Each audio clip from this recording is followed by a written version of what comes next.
ही है।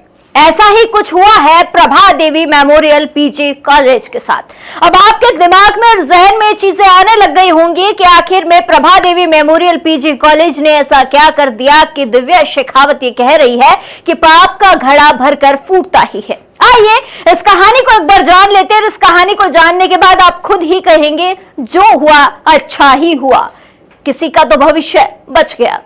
ये नजारा था राजधानी का, जी बिल्कुल आपकी ही राजधानी जयपुर का, जिस शहर के अंदर आप रह रहे हैं और आपके ही शहर के अंदर आपकी ही आंखों के सामने चल रहा था काला खेल। काला खेल, जिस काले खेल का भंडाफोड़ हो गया है। आ जाइए एक बार इस कहानी को आपको बताती हूं, मजा आएगा आप सभी को सुनने में। ये नजारा था राजधानी जयपुर के कालवाड़ रोड का, जहां पर स्थित है प्रभा देवी मेमोरियल पीजी कॉलेज। फिर से एक बार विवाद का केंद्र बन गई है कॉलेज।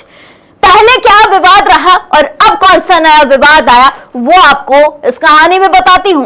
सुनिए, जयपुर पुलिस ने पैरामेडिकल परीक्षा में नकल कराने की, सुनिएगा, कथित साजिश का भंडाफोड़ करते हुए अब ध्यान से सुनिए कि कॉलेज संचालक समेत 4 लोगों को गिरफ्तार किया है।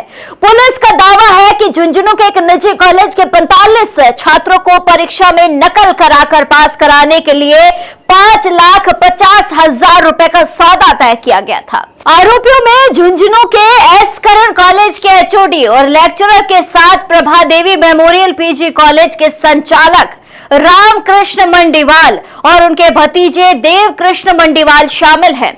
आपको लगातार ये बताते हैं कि पेपर लीक, पेपर माफिया, भ्रष्टाचारी, ये खबरें आप हमारे चैनल पर जरूर देखते हैं, लेकिन आज जो खबर मैं आपको दिखा रही हूं ये आप ही के शहर की है। आप ही के शहर में कॉलेज स्थित है और यहीं पर ये काला और गोरख धंधा चल रहा था। पुलिस जांच के अनुसार योजना थी कि सभी 45 छात्रों को परीक्षा केंद्र पर एक ही कमरे में बैठाया जाए और ड्यूटी पर लगाए गए इन्विजिलेटर की मदद से उन्हें प्रश्न पत्र पढ़ाकर नकल करवाई जाए। देखिए इनकी काले खेल का ये सच। इस पूरी साजिश का खुलासा पुलिस कंट्रोल रूम को मिली सूचना के बाद हुआ। जांच के दौरान आरोपियों के पास से डायरी, छात्रों की सूची, रकम का हिसाब किताब और व्हाट्सएप चैट बरामद हुई, जिसमें एडमिट कार्ड और परीक्षा केंद्र से संबंधित जानकारी साझा की गई थी।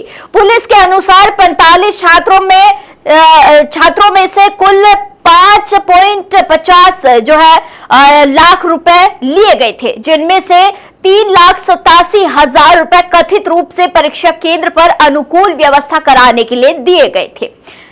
आइए आपको थोड़ा सा और पीछे लिए चलती हूं, जिससे इस केस को समझने में और आसानी होगी आपको। पैरामेडिकल परीक्षा में सामने आए इस मामले के बाद एक कॉलेज से जुड़े पुराने विवाद की फिर चर्चा हुई। वर्ष 2022 में भी कॉलेज पर गंभीर आरोप लगे थे। उस समय कुछ छात्रों ने दावा किया था कि उन्हें राजस्थान विश्वविद्यालय की बीए परीक्षा में पास कराने का भरोसा दिया गया था। छात्रों का आरोप था कि उन्हें बताया गया था कि जिस परीक्षा केंद्र पर उनका सेंटर आएगा वहां पूरी व्यवस्था होने के कारण उन्हें आसानी से पास करा दिया जाएगा। बताया जाता है कि बाद में परीक्षा केंद्र बदल जाने के कारण कथित योजना सफल नहीं हो सके, जिससे कई छात्र नाराज हो गए। कुछ छात्रों ने यह भी आरोप लगाया है कि उनके परीक्षा फॉर्म तक जो है समय पर जमा नहीं किए गए, जिससे उनका शैक्षणिक वर्ष प्रभावित हुआ। देखिए उस समय यह मामला काफी चर्चा में भी रहा था। आइए आपको थोड़ा सा और बता देती हूं। इस पूरे घटनाक्रम को उस समय कई मीडिया संस्थानों ने प्रमुखता से प्रकाशित किया था। आपके अनुसार हमारा समाचार ने भी इस मुद्दे को प्रमुखता से उठाया था। इसके बाद कॉलेज संचालक की ओर से समाचार प्रकाशित करने वालों के खिलाफ मुकदमे दर्ज कराए जाने की बात भी सामने आई थी। फिलहाल तो पुलिस की जांच जारी है, लेकिन ये भी सुनते चलिए कि वर्ष 2022 के आरोपों को लेकर किसी न्यायालय द्वारा दोष सिद्ध होने की जानकारी उपलब्ध नहीं है।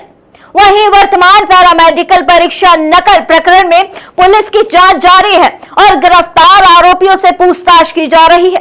पुलिस यह भी जांच कर रही है कि इस पूरे नेटवर्क में और कौन कौन शामिल थे तथा क्या क्या इससे पहले हुआ होगा और क्या इसी तरह की गतिविधियां पहले से भी संचालित की गई थी।